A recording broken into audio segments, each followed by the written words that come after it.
Hello नमस्ते सबैजनालाई तपाईहरुलाई मेरो च्यानलमा स्वागत छ। सदा जस्तै भिडियो लिएर आउने क्रममा आज पनि एउटा नयाँ भिडियो लिएर उपस्थित भएको छु। आज म तपाईहरुलाई क्यान्डलस्टिक प्याटर्न अन्तर्गत क्यान्डलहरुलाई नयाँ तरिकाले हेर्न चाहिँ म सिकाउने प्रयासमा छु। जब तपाईहरुले बजारमा नयाँ मोबाइलहरु आउँछ तब पुरानो मोबाइललाई फालेर नयाँ मोबाइल लिएर अपडेट गर्नुहुन्छ। त्यस्तै गरी आज मैले तपाईहरु समक्ष हामीले हेरिरहने डेली चार्टहरु यो हाम्रो नेप्सेको चार्ट हामी क्यान्डलहरु हेरिराखेको हुन्छौं र यो क्यान्डलहरुलाई पनि हामी अपग्रेडेड गरेर नयाँ भर्जनले हेर्न सकिन्छ, जसबाट हामीले सेल बाईको डिसिजन पनि लिन सकिन्छ। र यहाँ तपाईहरुले देख्नु भएको यो क्यान्डलहरु साना ठुला यसरी हरिया राता क्यान्डलहरु देख्नु भएको छ भने आउनुस् आज म तपाईहरुलाई रेनको क्यान्डलस्टिक प्याटर्नबाट कसरी बजारमा शेयर किन्ने अथवा बेच्ने भन्ने कुराको थोरै जानकारी दिन्छु। हामीले यो नर्मल क्यान्डलहरुलाई रेनको क्यान्डलस्टिक प्याटर्नमा चाहिँ हामी चेन्ज गर्दिन्छौं। तपाईहरुले यहाँ गएर रेनकोमा क्लिक गर्दिनु भयो भने यो रेनकोमा चेन्ज हुन्छ। यो यसरी रेनकोमा चेन्ज भएको देख्न सक्नुहुनेछ।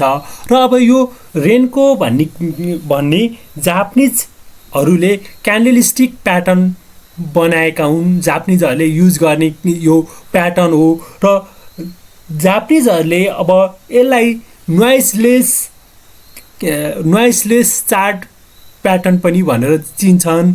र यो रेनको भन्ने जापानिज शब्द रेन्गाबाट आएको हो र जसको अर्थ के हुन्छ भन्दाखेरि बक्स अथवा ब्रिक्स भन्ने बुझिन्छ। र यो सिम्पल प्राइस एटीआर को भ्यालुमा एटीआर मा बेस भएर यसले सिग्नलहरु दिने गर्छ। र तपाईहरुले अब यो ब्रिक कसरी बन्छ भन्ने कुरा पहिला तपाईहरुलाई थाहा हुन पर्यो र यसले पनि अब कुन ट्रेडमा चाहिँ हाम्रो मार्केट छ भन्ने कुरा पनि जनाउँछ। यदि हरियो छ र लगातार हरियो यहाँ ब्रिक्सहरु बनेको छ भने मार्केट अप ट्रेन्डमा छ र राता ब्रिक्सहरु बनेको छ भने मार्केट डाउन ट्रेन्डमा छ भन्ने कुरा पनि तपाईहरुले बुझ्न सक्नुहुनेछ। र यो ब्रिक्स कसरी बन्छ त? यो देखिएको हाम्रो यो हामी क्यान्डल भन्दैनौं, यसलाई ब्रिक्स भनेर भन्छौं। यो कसरी बन्छ त?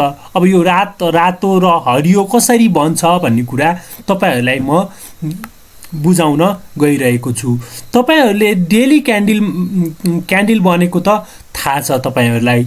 र यो ब्रिक्स यो हामीले दिएको प्राइसको आधारमा हामीले मार्केटमा यदि एउटा कुनै स्टकमा या अथवा हाम्रो नेप्सेमा कति अंक बढ्यो भने एउटा ब्रिक्स बन्छ भन्ने कुरा हामीले थाहा पाउनुपर्छ। र यो एटीआर को आधारमा बन्ने हुँदाखेरि एटीआर को आधारमा एभरेज ट्रु रेन्जको आधारमा बन्छ र यसमा 62 को ब्रिक्स बनेको छ।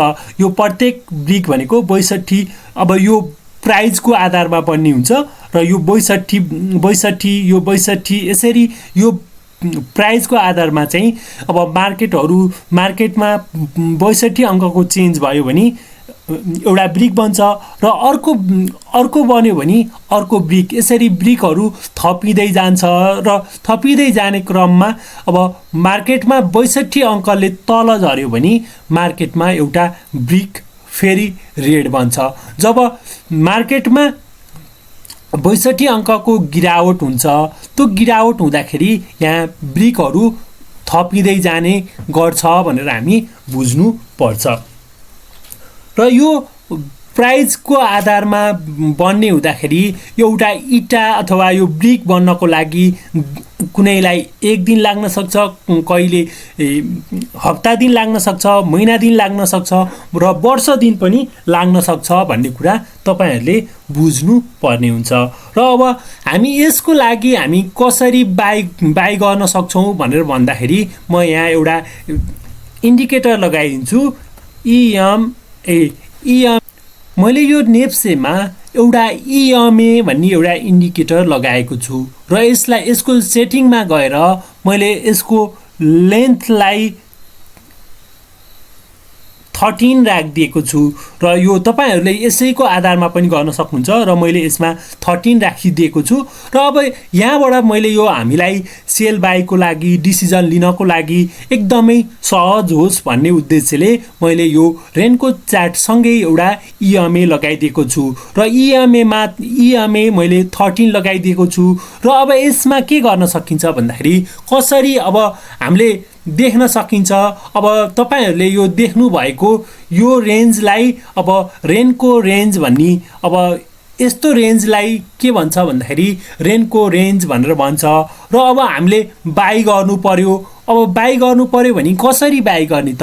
अब यसरी यो EMA छ र EMA भन्दा EMA लाई क्रस ओभर गरेर क्यान्डलहरु यसरी माथि माथि बनेको छ भनी तपाईहरु यस्तो अवस्थामा मार्केटमा इन्ट्री हुन सक्नुहुन्छ।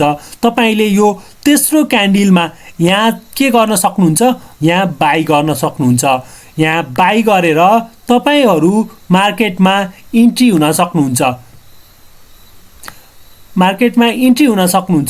र यो यहाँ किन इन्ट्री हुने भन्दाखेरि यो EMA लाई यो क्यान्डलले ब्रेकआउट गरेर यहाँ क्रस ओभर गरेर गएको छ र यो ब्रेकआउट भएको ठाउँमा हामी इन्ट्री हुन्छौं र जब यो क्यान्डलहरु तल बन्न सुरु गर्छ र क्यान्डलहरु तलपट्टि बन्न सुरु गर्छ तब हामी बजारबाट हामी एक्जिस्ट हुन्छौं। जब यहाँबाट यो EMA लाई यो क्यान्डल भन्दा यो क्यान्डलहरु EMA भन्दा तल बन्छ र तल बनेको अवस्थामा यो अवस्थामा हामी यहाँ चाहिँ स्टकहरुलाई सेल गरेर हामी बाहिर निक्लिन्छौं। यसरी हामी कुनै स्टकबाट बाइ सेल गर्न सक्छौं भन्ने कुरा तपाईहरुलाई मैले जानकारी दिए र म तपाईहरुलाई एउटा स्टकमा यो रेनको चार्टिङ लगाएर पनि देखाइदिने छु। म तपाईहरुलाई शिवम सिमेन्टको चार्टमा रेनको क्यान्डल स्टिक राखेर म तपाईहरुलाई देखाउने छु। अब म यो यसलाई रेनकोमा कन्भर्ट गरिदिएको छु र यो रेनकोलाई हामीले के गर्न सकिन्छ भन्दाखेरि आफ्नो सेटिङ अनुसार यसलाई चलाउन सकिन्छ। अब यसलाई हामी यसको सेटिङमा गएर हाम्रो अब यो ATR को आधारमा चल्छ र यो ATR 14 को आधारमा चाहिँ चल्ने हुँदाखेरि हामी यसलाई चाहिँ यसको बक्स साइजलाई हामी चेन्ज गरिदिन सक्छौं।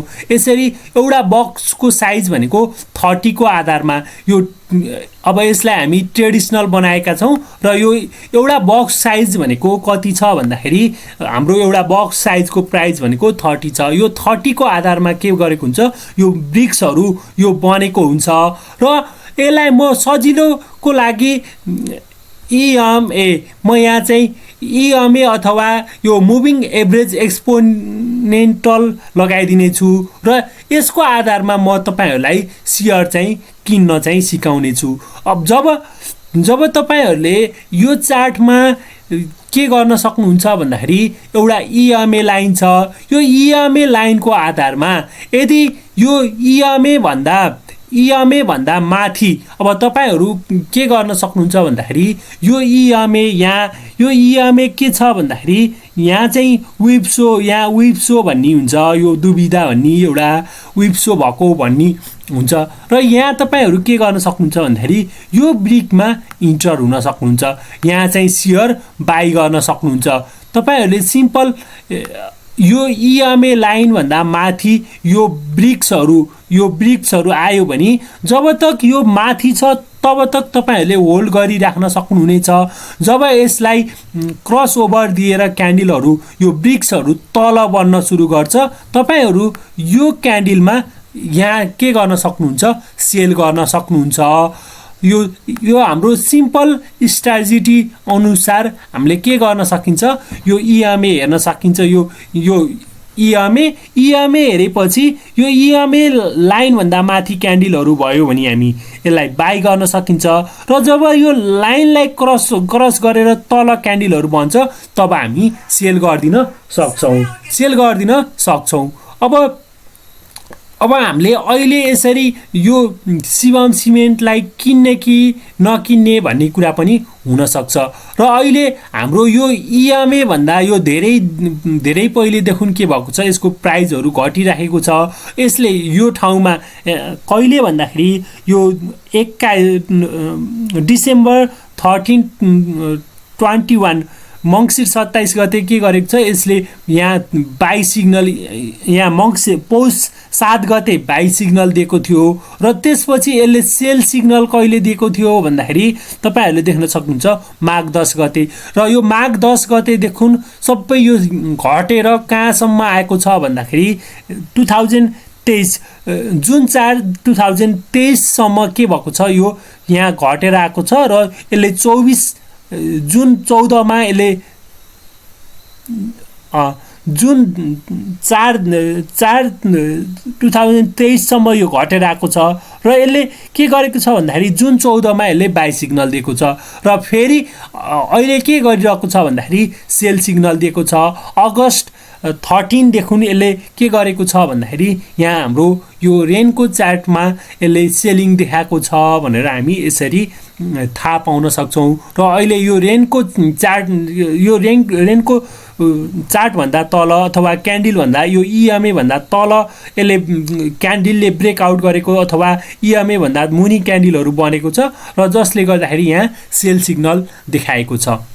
तपाईहरूले भिडियो अन्तिमसम्म हेरिदिनु भएकोमा तपाईहरूलाई धन्यवाद छ र तपाईहरू हामीसँग हुनको लागि हाम्रो फेसबुक पेज स्टक ट्विस्ट नेपालमा फलो गर्नुहुन र तपाईहरूसँग केही जिज्ञासा छ भने यसमा म्यासेज गर्न सक्नुहुनेछ।